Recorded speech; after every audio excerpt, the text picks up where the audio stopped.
अपनी पिछली वीडियो में हमने बात की कि आपके वर्क स्पेस का लेआउट प्लान कैसा होना चाहिए ताकि वो वास्तु के अकॉर्डिंग हो जाए। वर्क स्पेस में चाहे आपका ऑफिस हो, चाहे क्लिनिक हो, रेस्टोरेंट हो, या तो फिर आपकी फैक्ट्री हो या शॉप हो, कुछ भी हो सकता है। वो स्थान जहां पर कि जाकर आप काम करते हैं उसको हम वर्क स्पेस कहते हैं। तो अब वर्क स्पेस का ऑफिस लेआउट प्लान के बारे में हमने पिछली वीडियो में देख लिया है। आप में से जिसने भी ये नहीं देखी है तो नीचे डिस्क्रिप्शन बॉक्स में लिंक है, आप पिछली वीडियो में जाकर अपने वर्क स्पेस को वास्तु के अकॉर्डिंग प्लान कर सकते हैं। इस वीडियो में हम जानेंगे हमारी ऑफिस चेयर यानी कि गद्दी जिसको बोलते हैं, जहां बैठकर हम वो सारे डिसीजन लेते हैं अपने वर्क स्पेस को लेकर कि हमें अपने काम को कैसे आगे बढ़ाना है, उसकी क्या इंपॉर्टेंस है, वो क्यों इतनी इंपॉर्टेंट है कि वो जिसके लिए बनी है उसी को उस पर बैठना अच्छा होता है। या अगर आप अपने वर्क स्पेस में 2-3 पार्टनर काम कर रहे हैं या भाई मिलकर काम कर रहे हैं तो सबका अपना अपना एक चेयर होता है, अपनी एक गद्दी, अपनी एक सिटिंग होती है। तो अगर आपको भी जानना है कि इस सिटिंग की क्या इंपॉर्टेंस है तो मैं आचार्य प्रीति सिंघल फ्रॉम वास्तु की आज आपको बताने वाली हूँ आपकी सिटिंग की इंपॉर्टेंस के बारे में, यानी कि आपकी चेयर या गद्दी की इंपॉर्टेंस के बारे में।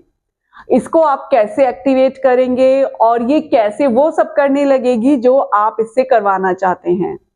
तो ये जो चेयर होती है ये इतनी इंपॉर्टेंट होती है क्योंकि हम इस पर बैठकर अपने वर्क से रिलेटेड, अपने काम से रिलेटेड बहुत सारे डिसीजन लेते हैं और उनको पूरा करने में लगे रहते हैं। और वो जो डिसीजन हम यहाँ बैठकर लेते हैं या वो जो काम हम यहाँ बैठकर करते हैं उसी ही राह पर हम आगे चलते हैं और उसी काम के बदले हमको वो सब कुछ मिलता है जो हम चाहते हैं। अगर हमारा फोकस है कि हमारा नेम फेम बढ़े तो हम नेम फेम कमाते हैं। अगर हमारा फोकस है कि हम पैसे बढ़ाएं और पैसे बढ़ाएं तो हम पैसे बढ़ाते हैं। सबका अपना अलग अलग फोकस होता है और सबकी अपनी अलग अलग जरूरत होती है, पर पूरा कौन करता है? ये आपकी चेयर। ये चेयर इतनी इंपॉर्टेंट होती है। अब इस चेयर पर बैठकर आप क्या कर रहे हैं, क्या काम, किस तरह के काम आप करते हैं, ये बहुत इंपॉर्टेंट होता है। कई बार हम जाने अनजाने कुछ ऐसी गलतियां कर देते हैं कि जो हमें पता भी नहीं चलती और हमारा काम लगातार डाउन होने लगता है।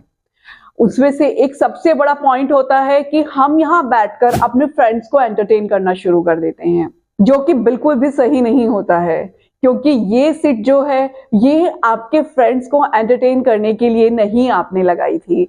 आपने यहाँ पर बैठकर अपना कर्म करना था।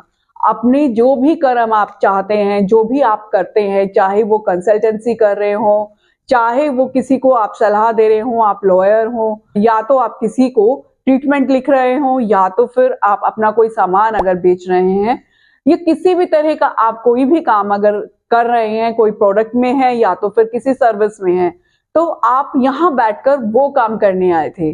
जब आप यहाँ बैठकर अपने फ्रेंड्स को एंटरटेन करने लगते हैं तो इसकी जो प्रोग्रामिंग है वो डिस्टर्ब हो जाती है और ये समझ नहीं पाती कि आपको करना क्या है, इसीलिए आपके काम कई बार डाउन होने लगते हैं।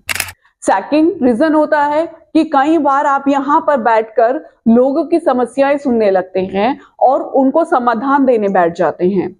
यानी कि कोई प्रॉब्लम में है, वो आकर अपनी प्रॉब्लम आपसे डिस्कस कर रहा है, और क्योंकि ये अगर बहुत ऐसे होता है कि बहुत कम होता है, अगर by chance once a while हो गया, कभी महीने में एक आध बार हो गया या 2-4 महीने में एक आध बार हो गया, तो उसका इतना इम्पैक्ट नहीं आता है। आपके पास कोई अपनी समस्या लेके आया, आपने सुनी और आपने जितनी उसकी मदद कर सकते थे आपने की, पर लेकिन जब ये रेगुलर बेसिस पे होने लगता है तो आप कहीं ना कहीं उलझ जाते हैं दूसरों की समस्या में। आपकी गाड़ी ट्रैक से उतर जाती है, आप अपना कर्म भूलकर लग जाते हैं कि मुझे अब उसको समस्या से बाहर निकालना है, चाहे वो मेरा फ्रेंड्स है, चाहे वो मेरा रिलेटिव है। आप इन दोनों में से ही किसी की हेल्प करने के लिए जाएंगे, किसी अनजान की हेल्प करनी तो जाएंगे नहीं। मैं आपको हेल्प करने के लिए मना नहीं कर रही हूँ, आप बिल्कुल कीजिएगा, पर इस चेयर पर बैठकर नहीं। अगर आप इस चेयर पर बैठकर ये काम करेंगे तो ये इसी तरह की एनर्जी आपके पास लेकर आएगी और आप एक के बाद एक दूसरे फ्रेंड, फिर तीसरे फ्रेंड की समस्याओं में घिरते चले जाएंगे। और जो काम आपने करने बैठे थे वो आप भूल जाएंगे। तो यहाँ बैठकर आपको वो काम करना है जो काम आप करने आए हैं। इसके अलावा अगर कोई भी और काम आपके पास आ रहा है तो प्लीज आप इस चेयर से हटकर किसी और सिटिंग में जाकर ये बात कीजिए और वहां पर आप अपनी ये प्रॉब्लम्स को सॉल्व कीजिए। इस चेयर में वो एनर्जी होती है जो कि किसी भी चीज को चेंज कर सकती है। इस तरह से ये आपके कर्म को पैसों में बदलती है, उसी तरह से ये आपकी इच्छाओं को भी पूरा करने लगती है। जब आप यहाँ बैठकर ये विश करते हैं कि मुझे इनको समस्या से बाहर निकालना है, तो ये अपने सारे और सब एनर्जीज छोड़कर इस उसमें ही लग जाती है कि इनको समस्या से बाहर निकालना है। लेकिन उस टाइम ये आपके अपने जरूरी कर्म जो कि आप यहाँ करने बैठे थे उसको पीछे हटा देती है। इस तरह से आपका काम स्ट्रगल में आ जाता है। फिर से ही काम स्ट्रगल में आता है तो आप स्ट्रगल में आ जाते हैं और आपको प्रॉब्लम्स होना शुरू हो जाती हैं। तो अब से जब भी आप अपने वर्क स्पेस पर बैठकर काम करें तो बहुत अच्छे से जान समझकर ये काम करें कि मैं यहाँ क्या करने बैठा हूं और मुझे क्या करना चाहिए और क्या नहीं करना चाहिए। जब आप बड़ी सूझबूझ से ये काम करेंगे तो आपके वर्क स्पेस को वो पॉजिटिव एनर्जी मिलेगी जो कि आपको लगातार आगे बढ़ाएगी और आपके सारे सपने पूरे करेगी, चाहे वो नेम फेम को लेकर हो, चाहे वो पैसों को लेकर हो। तो ऐसे ही और भी बहुत सारे वास्तु टिप्स के लिए मेरे चैनल को सब्सक्राइब करना बिल्कुल मत भूलिएगा और अगर ये वीडियो आपको यूजफुल लगी हो तो लाइक जरूर कीजिएगा।